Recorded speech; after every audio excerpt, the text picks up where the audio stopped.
Welcome back to my 5-part workplace violence prevention video series, which I've created to help businesses, nonprofit organizations, and government agencies like yours protect your staff, your organization's reputation, and your bottom line by preventing workplace violence. In today's video, the second in our series, we'll cover how to prevent employee and co-worker related workplace violence by developing and implementing an effective internal complaint and investigation system that inspires confidence. Workplace violence doesn't have to happen to your organization. In fact, workplace violence is preventable. This means that your employees do not have to be among the 2 million Americans each year who report being a victim of workplace violence. And your organization does not need to suffer through the higher turnover and absenteeism rates, lower employee morale, lower productivity,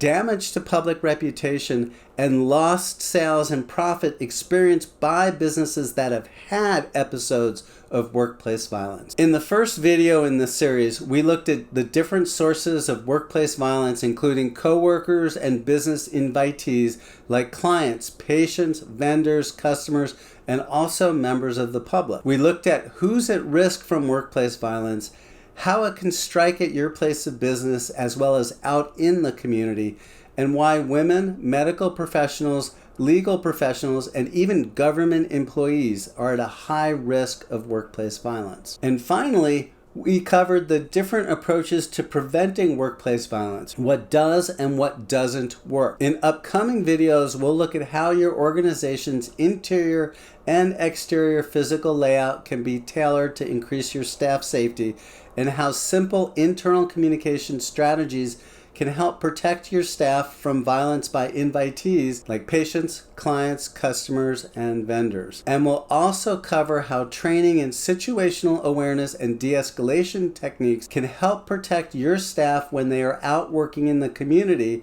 as well as at your workplace, and what your staff can do to protect themselves if situations escalate into a violent attack through taking away an attacker's advantage and quickly stopping that attack. Hi, I'm Mike Corwin. I spent over 30 years conducting civil and criminal litigation investigations in Los Angeles, California, and Albuquerque, New Mexico. I conducted numerous investigations of workplace violence, including, sadly, several homicides. For over 10 years, I've taught my approach to workplace violence prevention to hundreds of people working for private businesses, nonprofit organizations, and government agencies, including to the staff of a United States Senator. And if you'd like to learn more about workplace violence prevention and how to get started keeping your business and staff safer today, check out my free workplace violence prevention checklist. There's a link to download it in the description below. And if you missed it, you can also find a link to the first video in this series in the description below. Now,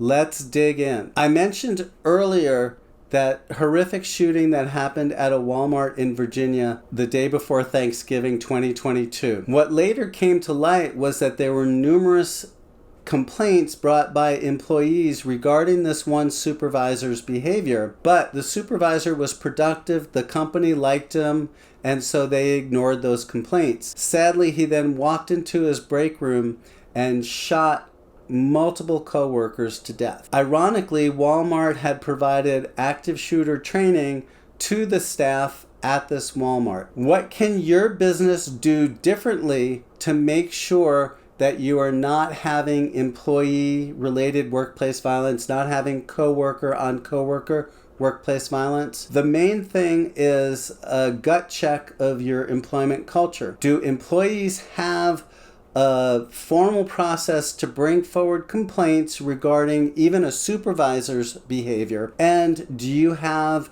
a investigation process in place that can openly and honestly look into the complaints brought and make a determination as to whether they have merit?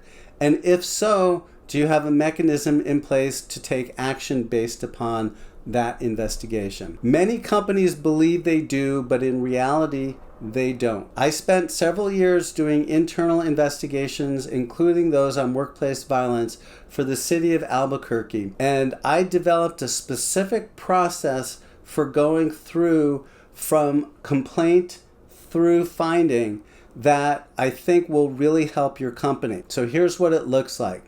The first is you need an official complaint or a formal complaint form where someone can come in and, with confidentiality, file a complaint. Let's say you have an abusive supervisor. An employee who feels that abuse can come in and fill out a complaint form, identify the issues that are taking place, hopefully provide some specifics to you, and identify anyone they believe has witnessed or observed this abusive treatment. Next, you should have a confidentiality policy that's very specific and that also deals to prohibit retaliation. What you want in order for an investigation to be conducted fairly is for it to be conducted with confidentiality, and also to where anyone who brings information forward or who participates in the investigation will be free from any form of retaliation or harassment. So you need the formal official complaint document. You need a policy, written policy, that prohibits retaliation and that requires confidentiality during the course of your investigation. Now, on top of that, you need a specific structure for the internal investigation so that each and every one that you conduct instills confidence because you're doing them the same rather than causes employees to think that you don't care. That process that I believe you should follow is: 1, you interview the complainant first. Provide a copy of your confidentiality and retaliation policy to the complainant, and then take the complainant through the specific issues with as much clarity as possible. What's being complained about, who's being complained about, specific incidents that have occurred, anyone that may be aware of what happened or may be able to corroborate it, and any notes that they themselves took or any discussions they had after the fact with someone else. You want to get all of that from them, and then you want to close by asking them, is there anyone else that you believe that we should talk to regarding this situation? And then see if they provide any additional information to you on that. Once you've finished your interview with the complainant, your next interview the respondent. And again, you want to give them your policy that says this is to be a confidential process and that there's to be no retaliation. 2, you should conduct the interview and ask very specific questions based upon what you learned from the complaining party. Tell me about this. What happened? Do you remember this? Sometimes people will claim they don't remember, so you want to give them a little prompt if necessary, but have them take you through their version of events. Have them identify anybody they think witnessed this situation, any notes they took, any reports they prepared, and anyone they later discussed the situation with. Then you also want to ask them again at the conclusion, is there anyone else you think I should talk to regarding this situation? Once you've done that, you should have a list of people that you need to interview. Go ahead and prepare those. You want to interview each of those different individuals, provide them your confidentiality and retaliation policy, and have them take you through the specific circumstances. Go through with each and every one what they believe happened. If they need a prompt, give them a prompt to say, this is what I understand may have occurred. Do you remember this? What took place? But go ahead and take them through the processes. And once you've done the interview, ask them, just as you did with the complainant and the respondent, is there anyone else that I should talk to get information about this? Once those are done, you want to go ahead and look through personnel files, look for previous complaints, look for any issues that might indicate the problem may or may not have occurred. And if you need to get copies of any additional documents, that's the time to do that. Once you've got all of this information together, you need to assess it and Keep in mind that you can assess credibility. If you believe one person is telling the truth and the other person is not, that is something you can factor in. What I like to do is I like to look at the specific allegations, and I like to look at who as an individual that you interviewed, or what in terms of documents can corroborate that those took place. Once you've gone point by point through the allegations and you've looked at to see where there is corroboration and where there isn't corroboration, you can make a judgment call. Do you need to do further investigation, or do you have enough information to go ahead and make a finding? Prepare a summary report with all of the information. You can keep the names of the witnesses who provided the information to you out of the report, but identify them as witness 1, witness 2, but identify the information. The areas that you feel you have sufficient corroboration, give a finding that the complaint has merit.